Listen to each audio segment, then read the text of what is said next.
러시아가 발주할 쇠빙 액화 천연가스 운반선 10척의 주인이 다음 달 결정된다. 선박을 운영할 선주사가 확정되면서 이를 건조할 조선업체도 곧 선정될 전망이다. 29일 업계에 따르면 러시아 서부콤플로트와 일본 MOL이 러시아 노바텍 아크틱 LNG2 프로젝트 선주사로 사실상 내정됐다. 용선 계약은 다음 달 진행할 예정이며 해당 선박을 건조할 조선업체도 비슷한 시기에 결정될 것으로 알려졌다. 이고르 톰코비도브 러시아 국영 서부콤플로트 대표는 LNG 운반선 건조는 외국 조선소 중 한 곳이 맡아 건설해야 할 것이라며 한국현대중공업과 대우조선해양, 삼성중공업 그리고 중국 후동중화 등을 후보로 올려놓고 검토를 진행하고 있다고 말했다. 노바텍은 야말 LNG 프로젝트 후속으로 추진하는 아크틱 LNG2 개발 사업에 투입될 쇠빙 LNG선 10척 발주를 추진해왔다. 지난 3월 유가 하락 등 불안한 상황 속에서도 선박 조달 선주사를 물색해오다 최근 선주사 선정을 마쳤다. 다만 서부콤플로트와 MOL에 얼마나 많은 유조선이 맡을지는 결정되지 않았다. 이미 한국에서 야말 LNG용으로 제작된 선박이 그리스 선사 다이나가스와 캐나다 선사 TK 등 여러 해운 회사에 인도된 상태이다.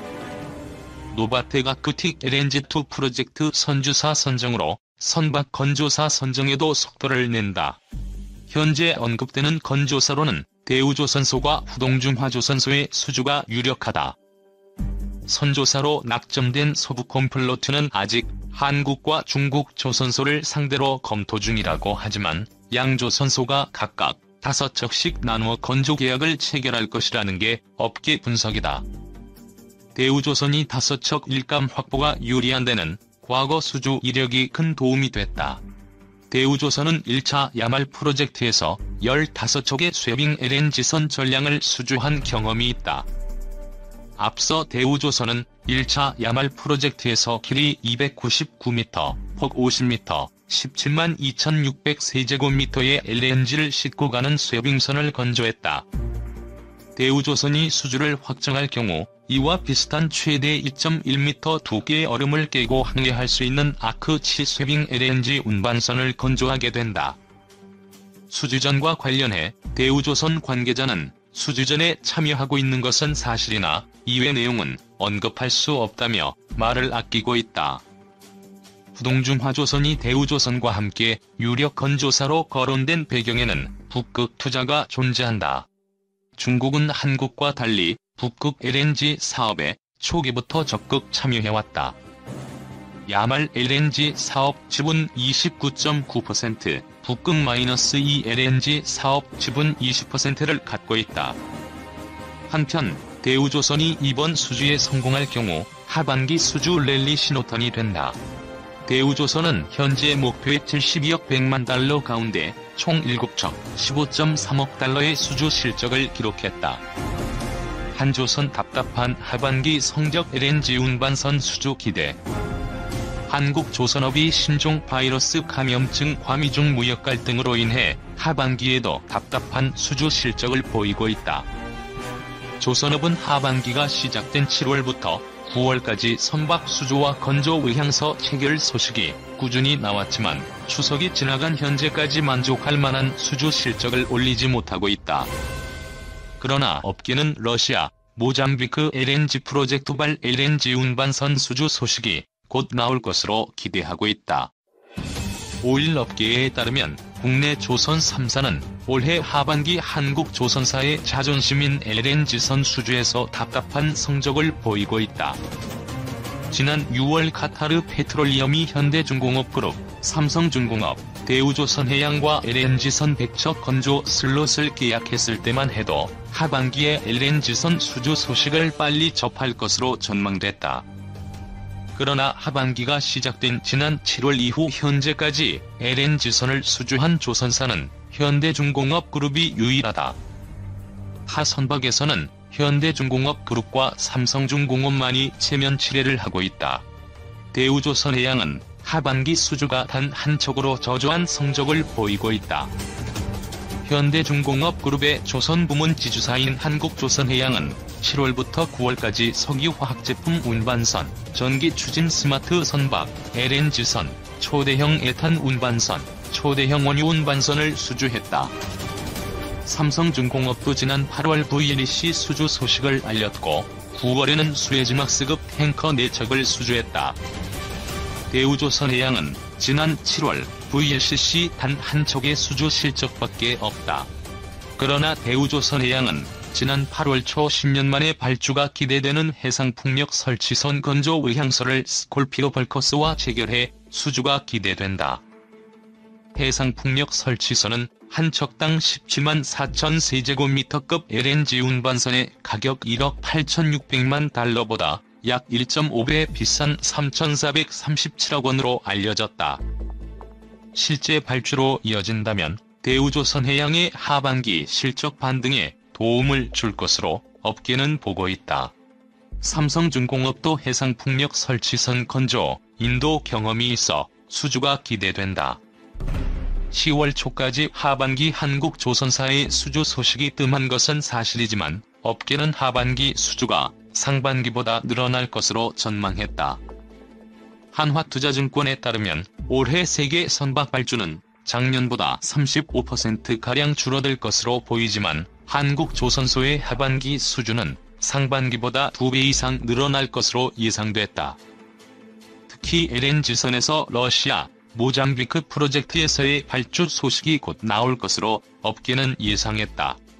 LNG 연료 추진 상선에서도 한국조선사의 경쟁력이 월등해 수주가 예상된다. 한국조선사들은 선박연료에서도 포스트 LNG를 준비하며 미래 수주를 위한 준비를 하고 있다. 삼성중공업은 지난달 24일 영국 로이드 선급으로부터 암모니아 추진 아프라막스 탱커에 대한 기본 인증을 획득했다. 현대미포조선도 지난 7월 로이드 선급에서 암모니아 연료 추진 선박에 대한 선급 기본 인증을 얻었다. 암모니아는 질소와 수소의 합성 화합물로 연소 시산화탄소 배출이 전혀 없는 청정 연료다. 공급 안정성과 보관, 운송, 취급도 다른 선박연료 대비 비교적 용이해 강화되는 온실가스 배출 규제에 대응하기 적합하다는 평을 받고 있다. 한편 국제에너지기구의 2020 에너지 전망 보고서에 따르면 선박 연료로 암모니아, 수소 등의 사용 비중이 점차 확대돼 2060년에는 신조선의 60% 이상 사용될 것으로 예상됐다. 암모니아는 이 중 절반 정도를 차지할 것으로 전망됐다. 조선업계 수주 목표 빨간불 러시아, 모잠비크에 희망컨다. 4일 영국 조선, 해운 시황 분석기관 클락슨 리서치에 따르면 올해 1에서 8월 세계 선박 발주량은 812만 CGT로 작년 동기 대비 54% 감소했다. 한국조선해양과 삼성중공업, 대우조선해양 등 우리나라 조선 빅3의 수주 실적도 목표치를 크게 밑돌았다. 업계에 따르면 한국조선해양과 삼성중공업, 대우조선해양의 올해 수주 목표 달성률은 현재 각각 34.5%, 23.6%, 39%에 불과한 것으로 나타났다. 이는 조선 3사가 오는 2027년까지 총 100척 이상의 LNG선 계약을 맺은 카타르 건의 올해 물량을 포함한 수치다. 하지만 선박 발주와 기회를 같이 하는 해상 물동량이 계속해서 저조할 것으로 보여 남은 4분기 전망도 밝진 않다.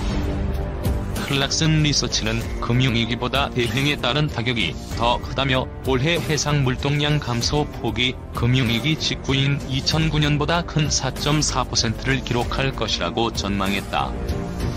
2009년 선박 발주량은 해상 물동량 감소 여파로 전년 대비 68% 급감한 바 있다.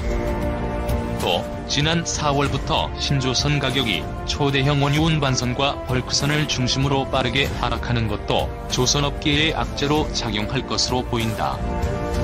SK증권 유승우 연구원은 해상 물동량이 줄면서 신조선가 하락세는 막지 못할 것이라면서 남은 기간 조선업계 불황이 뻔하기 때문에 3사의 연간 수주 목표 달성에 빨간 불이 켜진 것으로 봐야 한다고 밝혔다. 하지만 업체들은 연말에 발주 물량이 대거 몰렸던 지난해를 떠올리며 러시아와 모잠비크의 LNG선 대량 발주에 기대를 걸고 있다. 먼저 러시아가 추진하는 대규모 LNG 개발 사업인 아크틱 LNG2 프로젝트와 관련한 LNG선 발주는 국내 조선 업체들이 가져갈 가능성이 크다. 이 프로젝트를 진행하는 러시아 국영에너지 기업 노바텍은 1, 2차에 걸쳐 총 25척가량의 쇠빙 LNG선을 발주했다.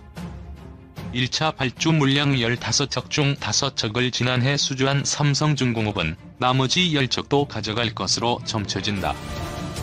또 대우조선해양은 2차 발주 물량의 수주가 유력한 것으로 전해진다.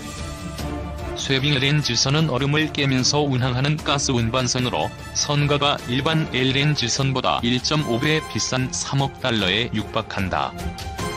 프랑스 토탈의 모잠비크 LNG 프로젝트에서도 연말에 LNG선 발주가 나올 것이라는 관측이 나온다. 모잠비크 LNG선 발주 규모는 총 16척으로 예상되는 가운데 현대중공업과 삼성중공업이 각각 8척씩 건조 의향서를 맺고 발주를 기다리고 있는 것으로 알려졌다. 업계 관계자는 상반기에 극심한 수주 절벽을 겪었으나 지난 7월부터 수주량이 늘고 있다면서 연말 모잠비크, 러시아 등 대형 LNG 프로젝트 발주가 본격화한 후 목표 달성 여부를 판단할 수 있다고 밝혔다. 조선업계, 수주 목표 달성 비상 하반기 LNG선의 총력. 조선업계가 여파로 연간 수주량 목표에 비상이 걸렸다. 업체들은 모잠비크의 액화 천연가스 운반선 대량 발주에 촉각을 곤두세우는 분위기다. 5일 클락슨 리서치에 따르면 올 들어 8월 말까지 전 세계 선박 발주량은 812만 1905CGT, 388척으로 지난해 같은 기간보다 54% 하락했다. 이는 조선 3사가 오는 2027년까지 총 100척 이상의 LNG선 계약을 맺은 카타르 건의 올해 물량을 포함한 수치다. 당초 국내 조선사들은 올해 국제회사기구의 환경규제 이슈로 인해 신조선 발주가 증가할 것으로 예상되면서 수주 목표를 상향해 잡았다. 그러나 사태의 재확산으로 선박 발주량의 발목을 잡히게 되면서 수주 절벽이 현실화되었다. 4분기에 들어섰지만 시황이 회복될 기미는 보이지 않으면서 올해 목표는 사실상 달성이 힘들어질 것으로 보인다. 다만 업체들은 액화 천연가스 운반선을 중심으로 하반기 일감 확보에 총력전을 기울인다는 방침이다. 하반기에는 카타르, 모잠비크, 러시아 등 대규모 LNG선 대량 발주가 예고돼 있기 때문이다. 러시아가 추진하는 대규모 LNG 개발 사업인 아크틱 LNG2 프로젝트와 관련한 LNG선 발주는 국내 조선 업체들이 가져갈 것으로 전망된다. 이 프로젝트를 진행하는 러시아 국영에너지 기업 노바텍은 1, 2차에 걸쳐 총 25척가량의 쇠빙 LNG선을 발주했다. 1차 발주 물량 15척 중 5척을 지난해 수주한 삼성중공업은 나머지 10척도 가져갈 것이라는 시각이 우세하다. 대우조선해양은 2차 발주 물량의 수주가 유력한 것으로 알려졌다. 쇠빙 LNG선은 얼음을 깨면서 운항하는 가스 운반선으로 선가가 일반 LNG선보다 1.5배 비싼 3억 달러에 달한다. 프랑스 에너지기업 토탈이 추진 중인 모잠비크 LNG 프로젝트에서는 현대중공업과 삼성중공업이 각각 8척 이상의 건조 의향서를 받아놓은 것으로 알려졌다. 업계 관계자는 올해 장기화로 조선업 시황이 침체되면서 목표 달성은 어려울 것으로 보인다며 하반기 남은 기간 LNG 선 수주에 총력을 기울일 것이라고 말했다. 전력이 뒤를 따릅니다. 서울 불바다 작전을 시도하면 북한은 운명의 날을 맞게 됩니다. 타우러스와 공중급 6위는 잘 산 것 같다고요? 박수찬의 군. 공군 F-15K 전투기가 타우러스 미사일을 장착한 채 이륙하고 있다. 세계일보 자료사진. 타우러스 미사일과 KC-330 공중급 6위는 잘 샀던 것 같다. 최근 군과 여권 안팎에서 조금씩 나오는 이야기다. 북한을 의식해 F-35E 스텔스 전투기를 포함해 우리 군이 보유한 주요 전략무기의 위력을 과시하는 언행을 자제하는 기조를 감안하면 이례적이다. 정무적 판단이라는 프레임에 시달렸던 F-35E 스텔스 전투기 도입, 로비스트 린다 김 사건으로 제 역할을 인정받지 못했던 금강백두 정찰기 도입 사업과 달리 타우러스와 KC-330은 도입 과정에서 별다른 잡음이 없었다. 전력화 이후에도 타우러스와 KC-330의 역할은 적지 않았다. 주변국의 군사적 위협을 억제하면서 국위 선양에 필요한 비군사적 위협 대응을 아우르는 광범위한 국가안보 개념에 부합하는 무기체계라는 평가도 나온다. 북한이 지난달 16일 개성 남북 공동연락사무소를 폭파하는 등 한반도의 긴장이 고조됐을 때 일각에서는 자신들의 땅에 있는 남한 시설도 폭파하는 북한이 서울을 불바다로 만들지 않을 이유가 있겠는가라는 우려가 제기됐다. 실제로 북한은 휴전선 일대를 중심으로 수백 문의 장사정포와 방사포, 단거리 탄도미사일을 배치해 오랫동안 수도권을 위협해왔다.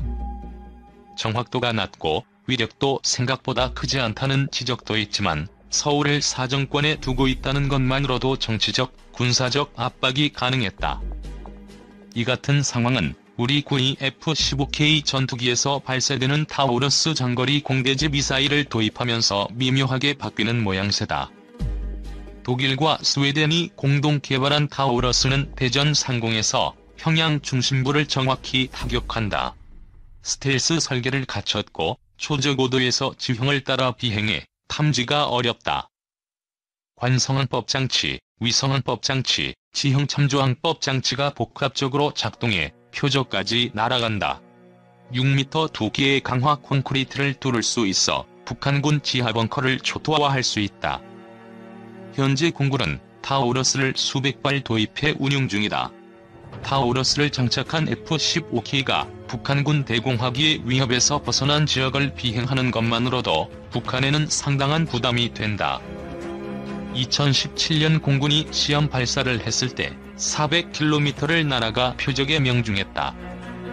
북한이 지난 수년간 타우러스 도입을 비난해온 것도 이와 무관치 않다는 지적이다. 실제로 북한은 F-35E가 전력화되기 이전인 2016에서 2018년 관영 매체들을 동원해 타우러스 도입을 비난했다. 2016년 8월 북한 외무성은 독일 정부를 비난하면서 타우러스 판매 중단을 촉구했다. 북한 외무성은 분쟁 지역에 대한 무기 수출을 금지한 독일 국내법까지 무시하면서 세계 최대 열점 지역인 한반도 정세를 더욱 격화시키는 반평화적 행위를 하고 있다고 주장했다. 2018년 3월에는 우리민족끼리와 노동신문 등 북한의 대내외 매체들이 타우러스 도입을 비난하는 기사를 내보냈다. 타우러스는 한반도 주변국에 대한 전략적 억제 능력도 제공한다. 공군 F-15K가 일본 항공자위대 F-15J보다 우위에 있을 수 있는 것은 타우러스에 의한 장거리 공대지 타격 능력 때문이다. 일본이 F-15J와 F-35E의 장거리 공대지 미사일 장착을 고려하는 것도 이와 무관치 않다는 분석이다. 국방과학연구소가 국내 방산업체와 함께 장거리 공대지 미사일 개발에 나선 것도 일정 부분은 타우러스에 영향이 있었다는 해석이 나온다. 타우러스가 북한과 주변국에 대한 전략적 억제 능력을 제공한다면 KC-330 공중급유기는 장거리 수송을 통한 국위 선양과 국가적 영향력 제고에 도움이 된다는 평가다. 2018에서 2019년 4대가 도입된 KC-330은 유럽 에어버스가 A330 여객기를 개조해 만든 A330MRTT 공중급유기를 한국 공군에서 부르는 명칭이다. KC-330의 가장 큰 장점은 다양한 용도로 사용이 가능하다는 것이다. 최대 111톤의 연료를 싣고 F-15K 전투기는 10여 대, KF-16 전투기는 20여 대에 급유할 수 있다. KC-330을 도입하기 전에 F-15K는 독도에서 30분, 이어도에서 20분간 작전을 수행할 수 있었다. F-15K보다 작은 크기의 KF-16은 북도에서 10분, 이어도에서 5분만 비행이 가능했다. 하지만 한 번 공중급유를 받으면 F-15K와 KF-16은 작전 시간이 1시간씩 늘어나는 효과가 있다. 방공 식별구역을 위협하는 중국과 러시아, 일본 군용기에 맞설 수 있는 시간을 충분히 확보하는 셈이다. 공중급유기 도입 사업 당시 경쟁기종이었던 미국 보잉 KC-46A가 여전히 크고 작은 문제를 노출하고 있는 상황에서 KC-330의 성능은 더욱 눈에 띈다는 평가다. KC-330은 공중급유 외에도 인력과 화물 수송용으로도 사용이 가능하다. 300여 명의 인원과 47톤의 화물을 실어나를 능력을 갖췄다. 병원기로 사용하면 130개 병상을 기체 내부에 설치해 의무 기능을 수행할 수 있다. 실제로 프랑스 공군은 최근 코로나19 국면에서 A330MRTT 내부에 침상과 생명유지장치, 산소공급기 등을 설치해 코로나19 환자를 수송했다. 재해제난 상황에서 이동응급실 역할을 수행할 수 있다는 점을 입증한 셈이다. 항속거리가 7,400km에 달해 전 세계 곳곳을 경유 없이 운항하는 것도 가능하다. 도입된 기간이 짧지만 우리 군의 장거리 작전과 정부 주요 행사 등에 빈번하게 모습을 드러내는 이유다. 실제로 아랍에미리트에 파견된 아크 부대는 해외 파병 부대 최초로 KC-330을 활용해 교대했다. 아크 부대 17진 130여 명은 지난달 30일 KC-330을 타고 인천공항을 출발해 UAE로 떠났다. UAE에서 임무를 수행했던 16진 130여 명은 17진이 탑승했던 KC-330으로 지난 3일 귀국했다. 기존에는 민간 여객기를 이용했는데 KC-330을 활용해 예산을 절감하는 효과가 있었다는 평가다. KC-330은 지난달 25일 경기도 성남 서울공항에서 열린 6.25 전쟁 제70주년 기념식에서도 중요한 역할을 맡았다. 정부는 KC-330을 미국 하와이로 파견, 6.25 전쟁 국군 전사자 유해 147일 추념식 전날인 24일 송환했다. 송환 과정에서 유해는 KC-330 화물칸이 아닌 승객 좌석에 안치해 주국에 귀환하는 영웅들에게 예를 갖췄다. 추념식에서는 KC-330 동체 위에 호국 영령을 기리는 영상을 빔으로 쏘는 미디어 파사드가 이루어졌다. 해외 파병과 유해 송환에 투입됐던 KC-330은 공군의 해외 원정 훈련에도 동행할 가능성이 높다. 해외 훈련에서 공군 전투기에 대한 공중급유가 성공하면 KC-330의 성능을 다시 한번 입증하는 계기가 될 것으로 전망된다.